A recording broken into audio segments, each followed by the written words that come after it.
Y ahora en nuestro segmento Visión 360 les contamos que en Ecuador hay cientos, miles de personas que entregaron los ahorros de toda su vida a cambio de la promesa de una vivienda propia, pero al final terminaron estafados y con sus sueños rotos.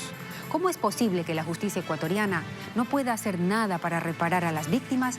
¿Por qué un proceso judicial puede durar años sin que la gente recupere su dinero? En el siguiente reportaje, María Cecilia Largacha intenta responder a estas y otras interrogantes. Para hacer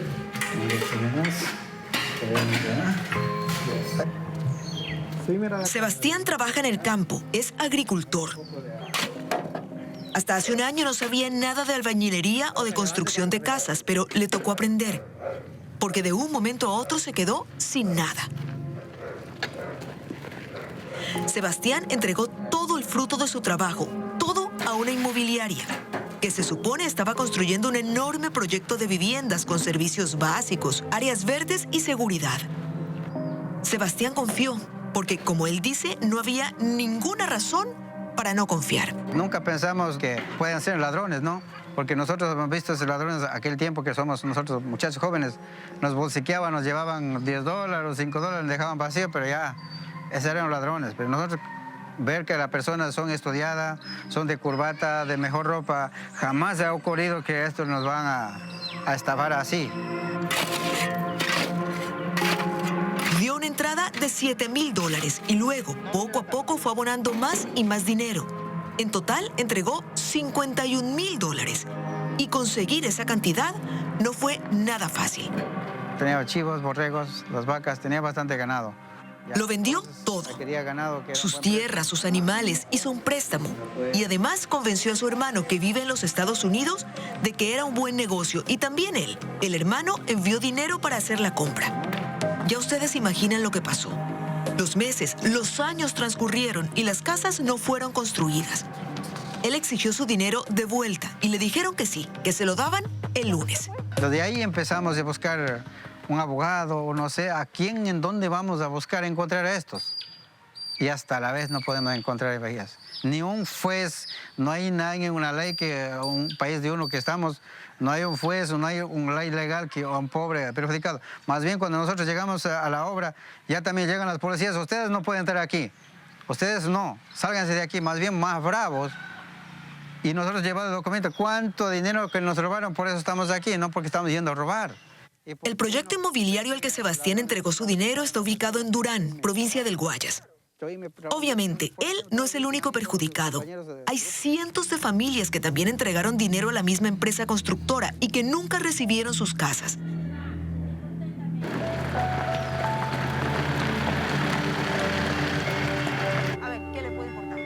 En el lugar en el que se supone se iba a levantar el proyecto habitacional de 10 etapas, hay apenas 200 viviendas a medio construir.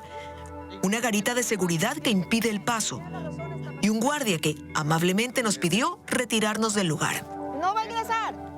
Nosotros cogimos 3 villas, tenemos los contratos de compraventa.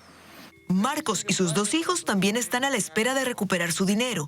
Entregaron $16.000 de cuota inicial. Y como está el proceso estancado, no hemos podido avanzar. ¿Por qué está el proceso estancado? Porque la empresa se ingresó a un concurso preventivo. O sea, solicitó a la Superintendencia de Compañías un concurso preventivo. ¿Qué es eso?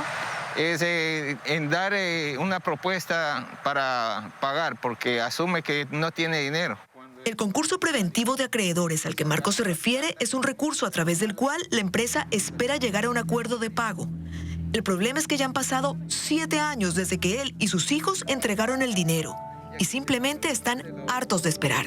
Porque nosotros habíamos hecho préstamos para cancelar esto, deudas con los bancos o cooperativas, que eso generan intereses. Una vez que ya tuvo problemas la empresa, la gente se enardeció. Por noviembre del 2017, 2018, prácticamente ya, quiso incendiar las oficinas. Es que generalmente cuando uno de estos proyectos inmobiliarios terminan convertidos en una estafa, los acontecimientos que vienen después son casi idénticos. Los perjudicados reaccionan, se reúnen, protestan, acuden ante la justicia.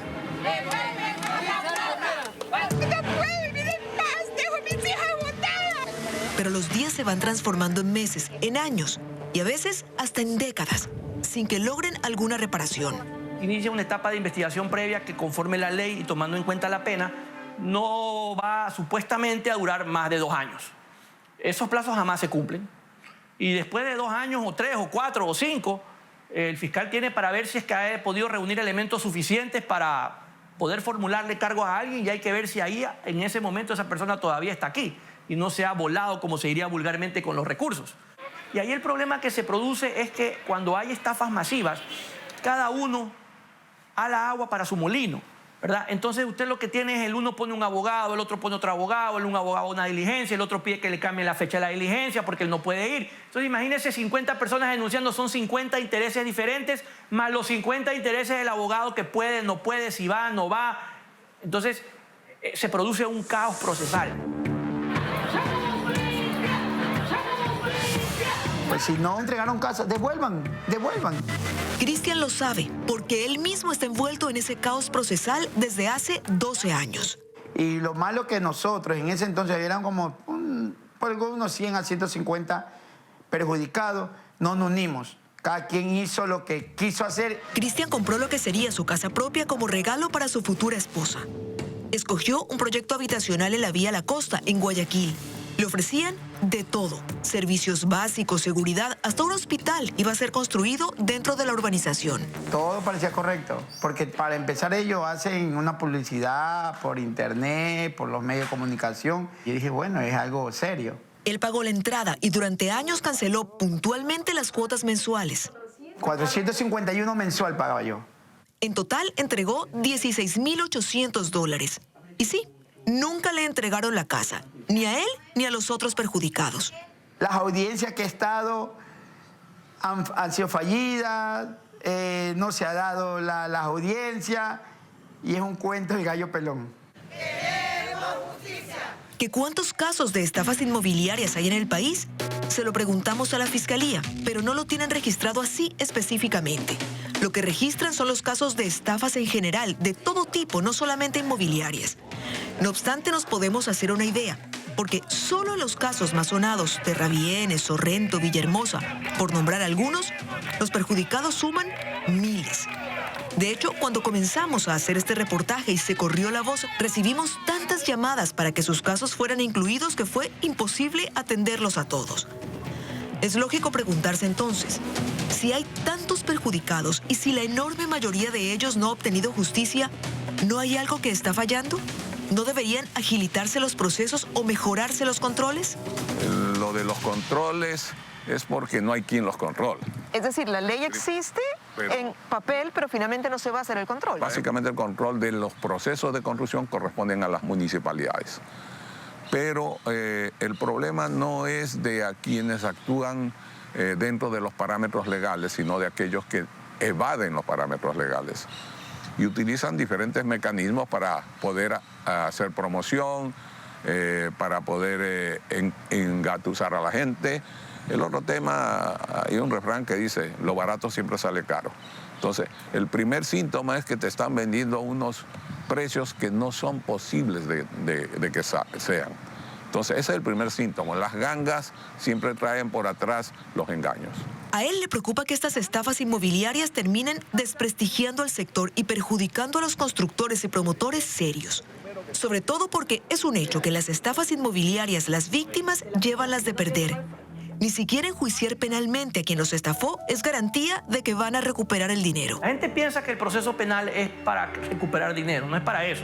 Lo que la gente lo hace es porque piensa que al existir la supuesta amenaza de una pena, te denuncié por estafa, corres el riesgo de irte preso, el estafador se va a asustar y va a preferir devolver el dinero que irse preso, cuando normalmente lo que produce es el efecto contrario, porque ni muy bien lo denuncian, como no se pueden poner en esa etapa medidas cautelares, el que tiene suficientes recursos lo que hace muchas veces es se desaparece, hay veces en que se va del país con los recursos y no responde ante la justicia. La recomendación de los expertos es que antes de que una persona entregue dinero para comprar un bien que todavía no se ha construido, haga haga verificaciones básicas. Por ejemplo, en la Superintendencia de Compañías, verificar si la constructora tiene experiencia suficiente, quiénes son los socios. En la función judicial, buscar si esos socios han tenido juicios por estafa antes.